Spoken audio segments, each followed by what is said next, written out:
Here, this will serve as a good spot to cross over. Arlecchino, hold up a second. Since you brought us all this way, would you mind telling us what you've got planned? We still haven't got the slightest idea what's going on here. And if even Columbina doesn't know where the iridescent moon's marrow is, how do you? Simple. Because I am an inheritor of the royal bloodline of the Crimson Moon, and one of the last surviving embers of the Two Worlds' flames. Huh? Are you serious? Isn't you're a descendant of that Crimson Moon dynasty we were just talking about? The one from ancient Conria? Your surprise is understandable. I was also taken aback when I first learned of it. But the more I thought about it, the more I realized the signs had been there all along. When I was young, I discovered I could wield a very special kind of fire. It coursed like blood through my veins and smoldered away inside my nerves. What's more, whenever I experienced strong bursts of emotion or drew too deeply on this power, it was like some kind of presence within the fire would begin to gnaw away at me, consuming me from the inside out. Exactly. That is why my hands are like this too. At first, I saw it only as a curse, but once I became a harbinger, the jester apprised me of the truth. Together with my own investigations over the past few years, there are several things that I have gradually come to understand. For instance, take the so-called Crimson Moon. In truth, it is nothing more than the shattered remnants of the iridescent moon, fused with the abyss to prolong its lifespan. Since this blood flame was bestowed upon me by the Crimson Moon, it is a fusion of the iridescent moon's former power and the corruption of the abyss.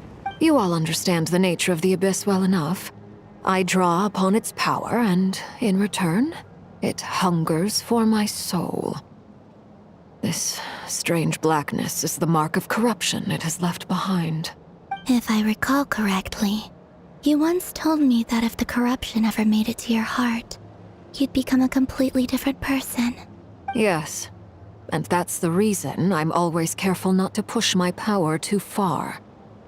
It's essentially a never-ending tug-of-war. Whew. Sounds intense.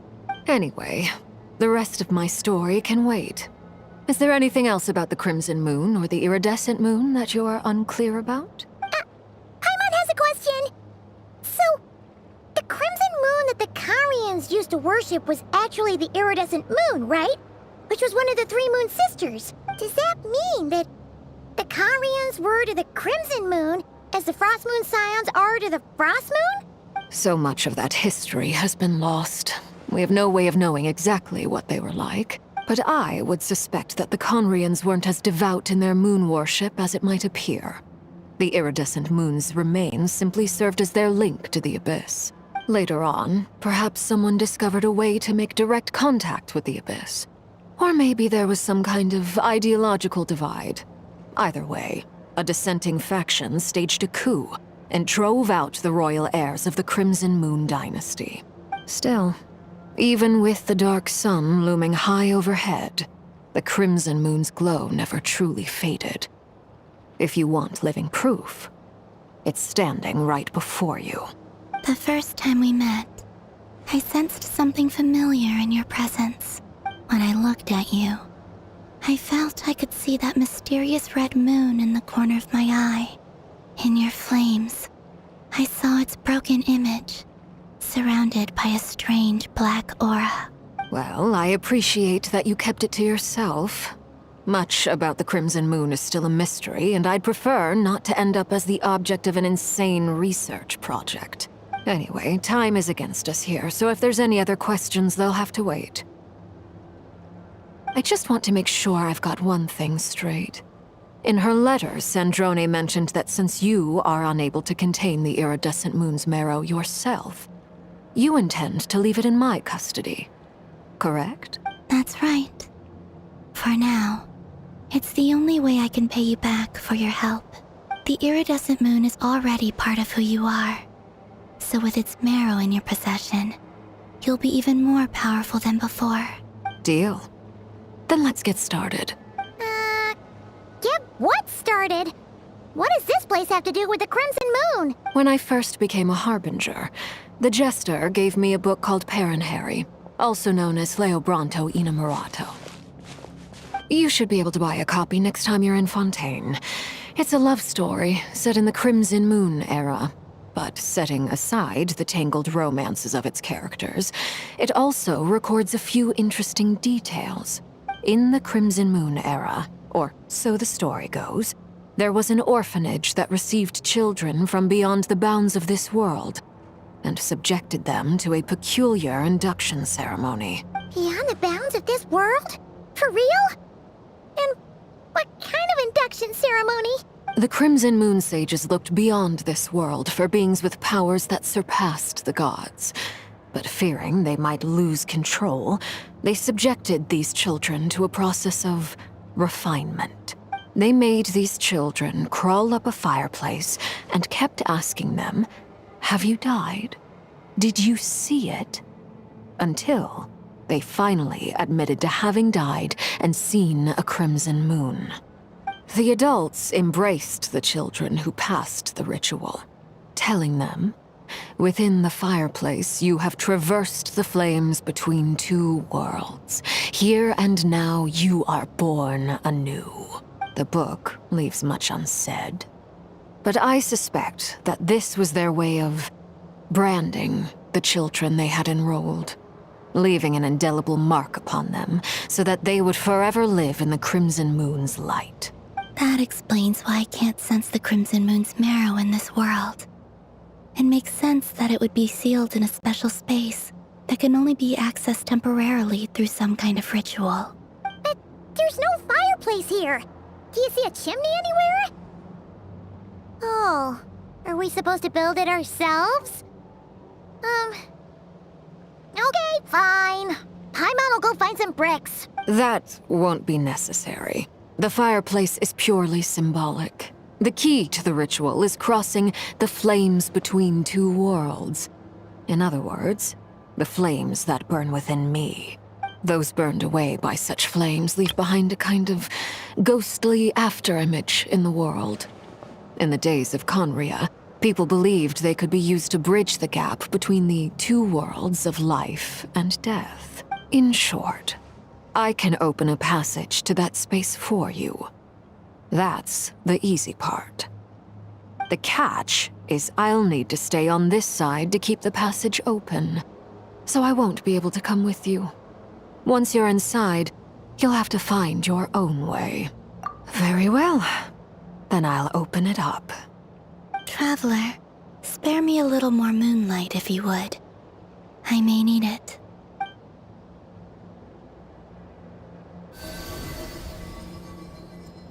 Thank you. I feel like I've recovered some of my strength now. It should be enough to move us across short distances and confront whatever dangers might await.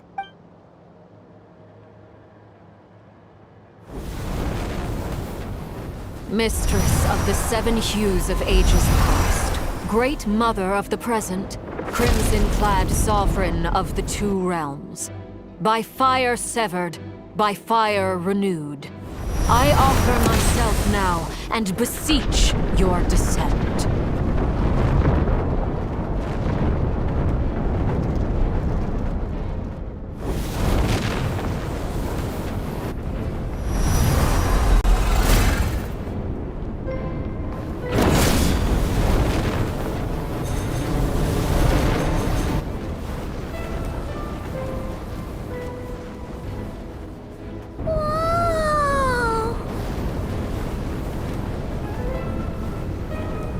One word of advice.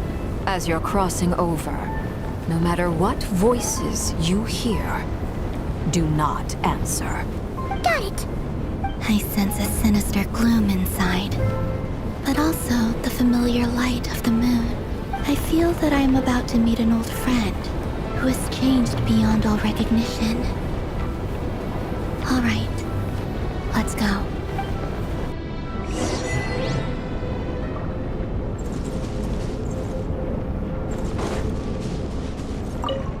Seismic changes often begin with small windows of opportunity. This could be your window.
Observe. Close your eyes. Hey! Look up at the sky! A red moon! This must be the spot, right? Is that the abyss? It's practically filled the entire place! What now? What a tragic sight. Fragments of your broken body, seized by the abyss and hung up aloft like mummified remains. Iridescent moon, was this truly what you wished for? Careful! There's something spooky about this place. Feels like something is lurking in the fog. Haimon's right behind you. Whatever you do, don't run off without her.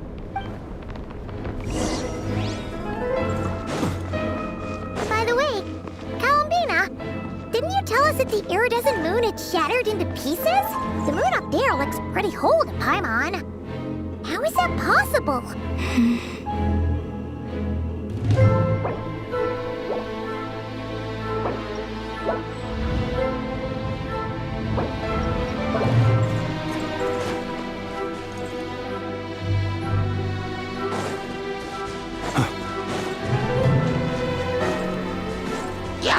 Observe.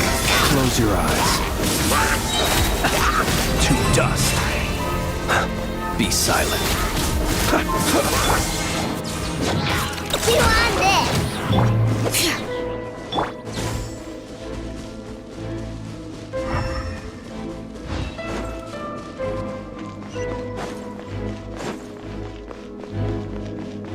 Just like I thought. It was only a facade.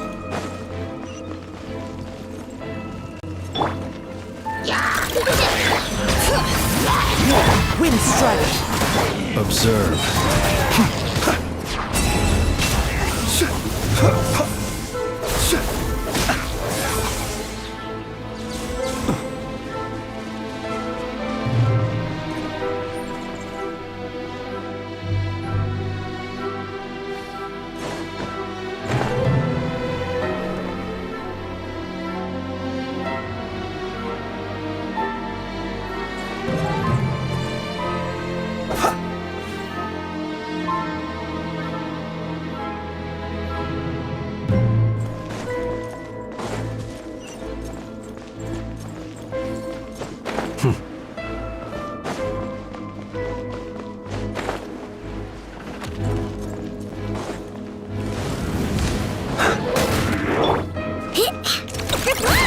Bring it! Hear the echoes of the valley! Fallen leaves, adorn my... Look! Close your eyes. Night falls. Observe.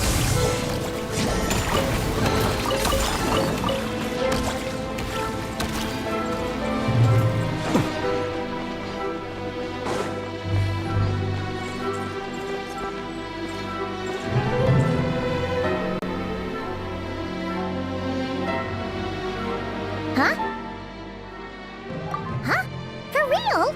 That's way too high! There's no way we'll be able to reach it! No. I'm not sensing anything up there. It's coming from under the mountain. Let's see... Ah! There's some kind of weird shadow over the water! Wait, see that?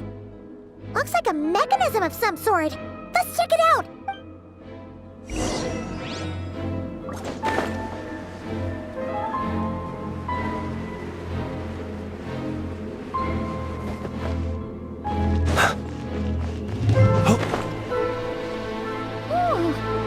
Looks like a device from the time of Kalia. Maybe people once came here to study the Crimson Moon's domain, and they left this behind. Oh, if we can activate it, we might find some clues.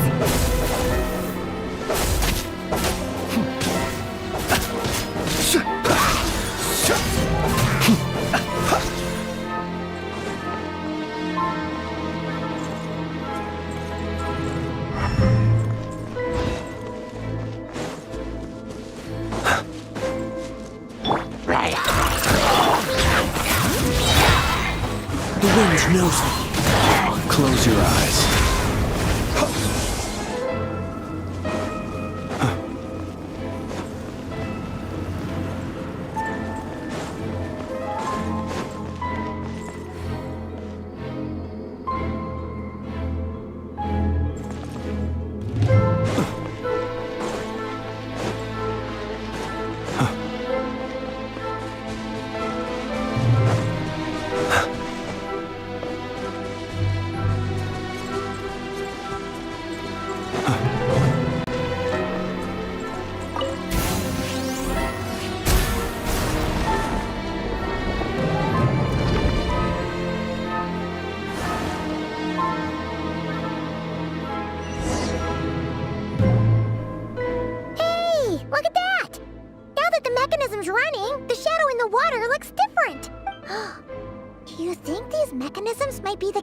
Unlocking the secret?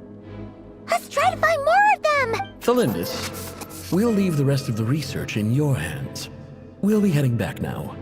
I hope this isn't ruining date night. Ugh. Mind your own business.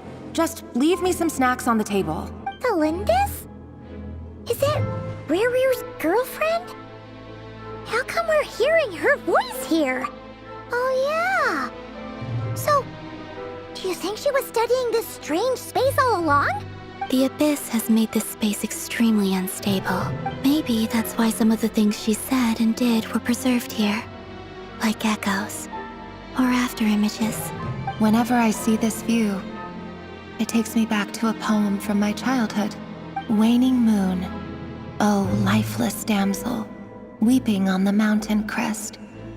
Mourning still in wistful tone, her fragile soul now laid to rest.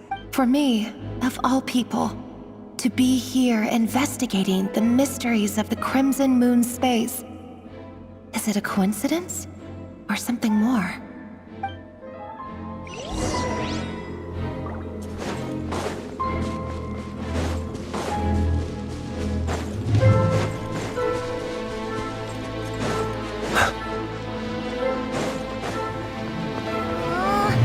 The Abyss has messed up this mechanism. We need to find a way to get it working again. Let's see if there are any other devices nearby.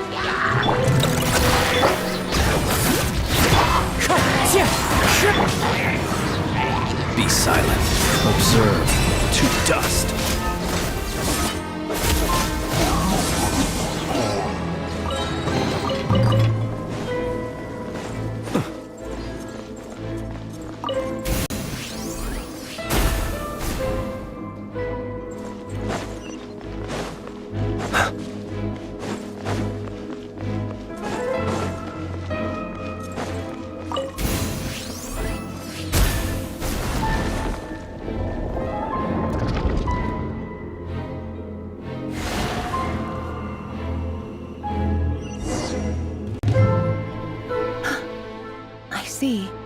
So the moon marrow, or rather the power of the 3 moons, is the key to unlocking.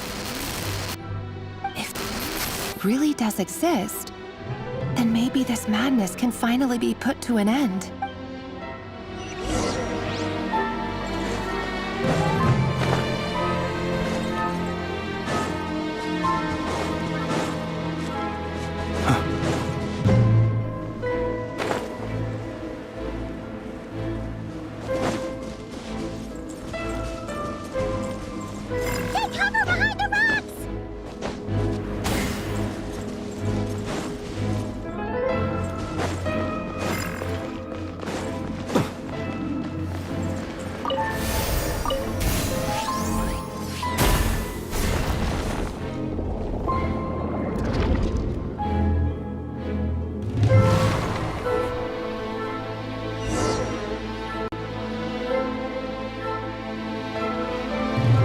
With the Abyss inhibitors in place, I should be able to access the chamber with the moon marrow.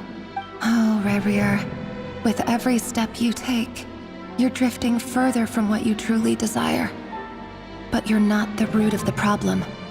Ever since that outsider set foot in Conria, the Vinster King has sunken deeper into madness. If only I could get my hands on that outsider.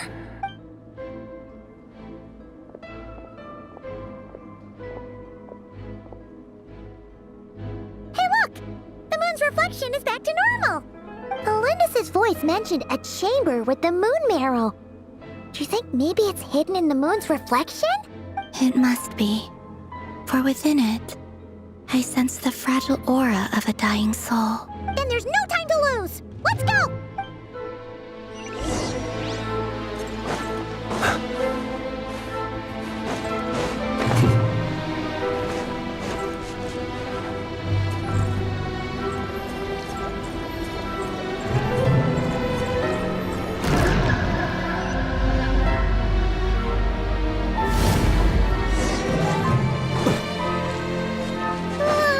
These things are so creepy! Looks like we'll have to destroy them if we want to get to the iridescent moon's marrow!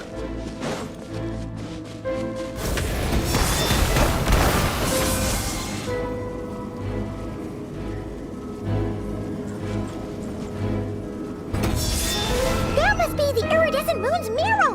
Oh, we'll need to destroy these things before we can reach it!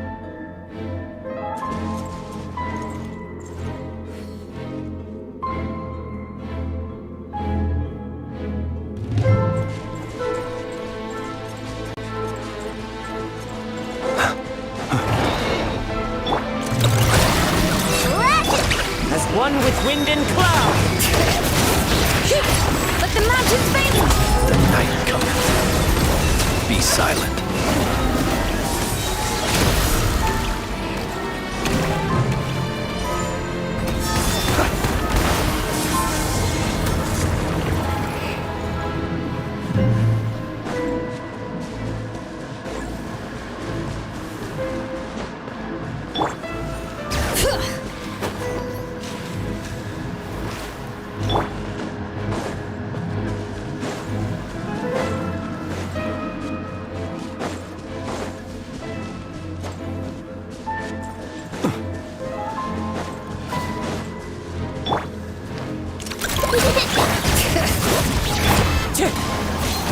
Close your eyes.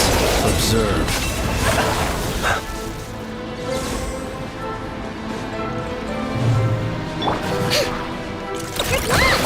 Bring it!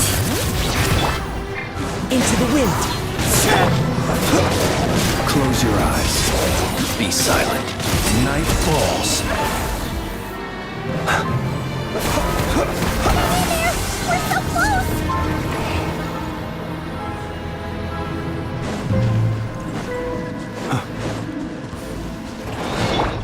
You on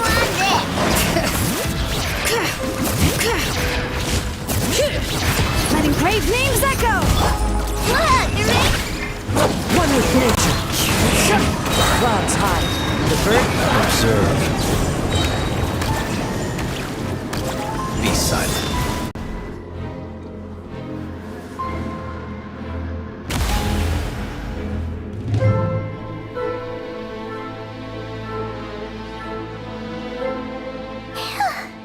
We finally did it! The iridescent moon's marrow, still burning away like an undying flame, yet now contaminated by the abyss. It has taken on a new form entirely. If we can purify the abyssal power within, we should be able to obtain its untainted essence.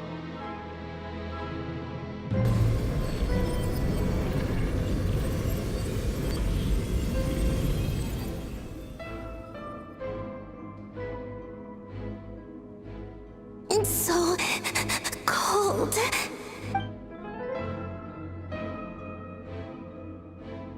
Is it you? Are you here? Huh? Are you talking to us? At long last, I can see you once more. Our fates have crossed. and I am finally free. I'm sorry. I lied to you. Even knowing what was to come, I still couldn't let go of the fear in my heart. As death drew near, the moment the moon shattered, my body began to split apart piece by piece.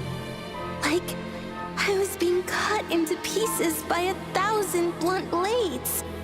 My thoughts scattered as the cold crept in.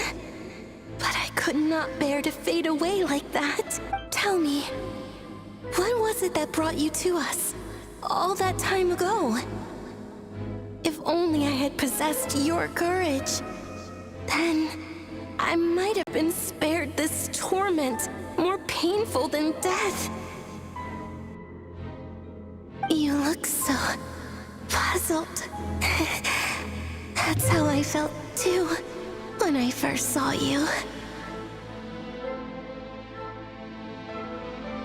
But trust me when I say that everything happens for a reason. Farewell, Hypo.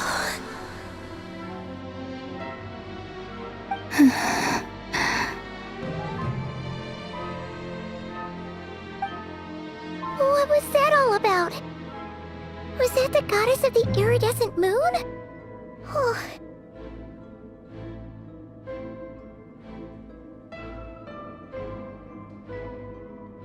It sounded like she was speaking to a long-lost friend. But none of us have ever met her before, right? Perhaps. She took me for the goddess of the frost moon she once knew.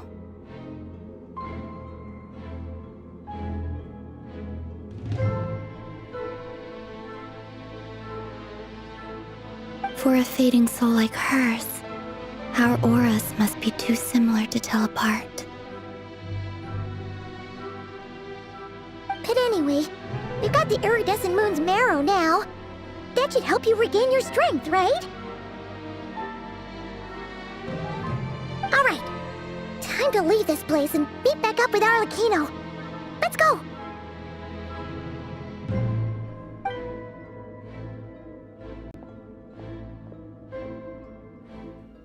That's odd. This place looks different than when we came in. Waning moon, Huh? oh lifeless damsel. Oh.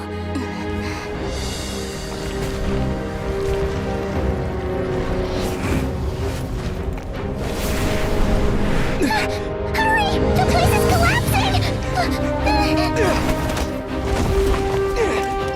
It wants to trap us here. Who's it? The Abyss? Now we've taken the moon marrow. All that's left here is a dark will. It will show us no mercy.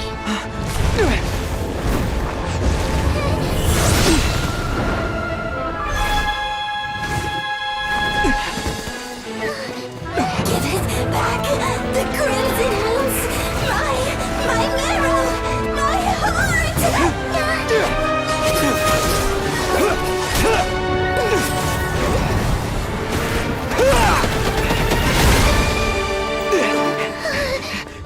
Finally!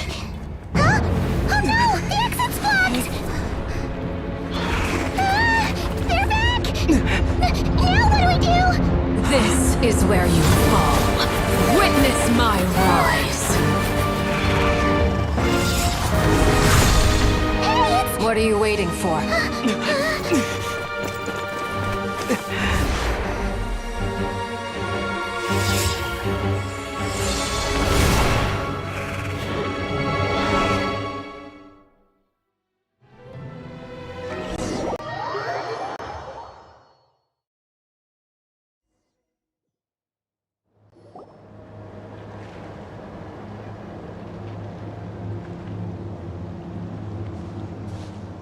Oh, we made it! Was that you, Arlecchino? Did you save us? Wait, your hands! They're... Oh, this? Don't worry. It's a small price to pay. The Abyss wanted to trap you inside, and I defied its will by bringing you out. No wonder it's a little angry. No. I have paid the price, albeit a small one, and it cannot be undone. My hands have already fused with the abyss. Purification would simply destroy whatever's left of them. But surely... Oh... We're so sorry, Arlecchino. Paimon can't believe you'd make a sacrifice like this for us. As much as I'd like to call it a favor, the truth is I was simply holding up my end of the deal. Well, Columbina. Yes, you did your part. And as promised, I will leave the iridescent moon's marrow in your care.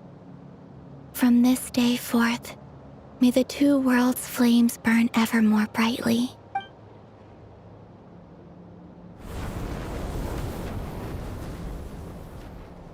I'll take that as a blessing. Now, Columbina, give me your hand.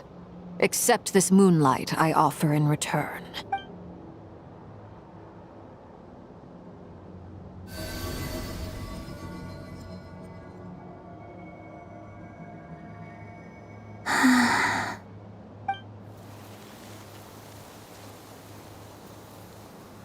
Feeling stronger? Hey, Columbina! Are you okay? I'm fine. Our powers are a little at odds, that's all. By the Frost Moon's authority alone, wielding the power of the other moons was always going to be a stretch. Still, I think it's fair to say that your strength has returned, at least to the level it was at as Third Harbinger. It's still not enough. There's no way I can hope to challenge Rerir like this. Just one more ray of moonlight, if you would. It's okay. I can take it.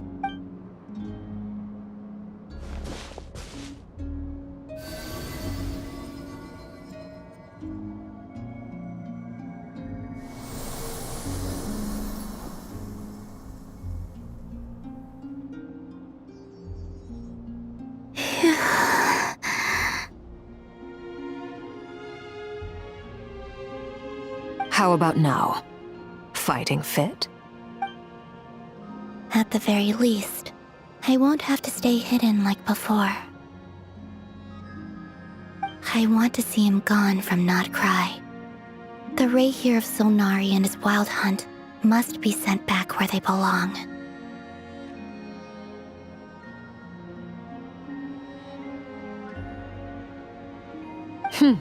Well, it's good to have something to aim for.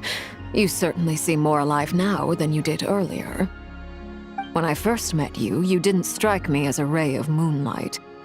More like a wisp of fog drifting in from who knows where, ready to scatter at the first sign of a breeze. But now, you're full of vitality. Just like the Frost Moon, once the brightest of them all. May you keep shining, Columbina. This is who you are. Thank you. Look after yourself too, Arlecchino. I know you have plans of your own, and that's why you're always seeking to grow stronger. But whatever you're after, don't let the abyss take a hold of you.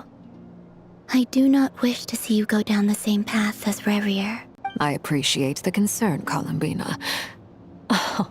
Although perhaps it's time you took a new name. A new name? Kutar, the Moon Maiden, Columbina. They're nothing more than code names. They describe who she is and the roles she's played, but they're not her real name. We often use code names in the House of the Hearth, too. But it's knowing your real name that keeps you grounded. Up till now, you've been living a wandering life, so you've probably never really cared. All I'll say is this. Once you've defeated Rerir, give it some thought. All right, that's it from me. I'll get you back safely first, then go meet up with Sandrone. You're the best! I appreciate the gesture. It speaks to your good character. Anyway, let's get going. There are more urgent things to do right now than trade compliments.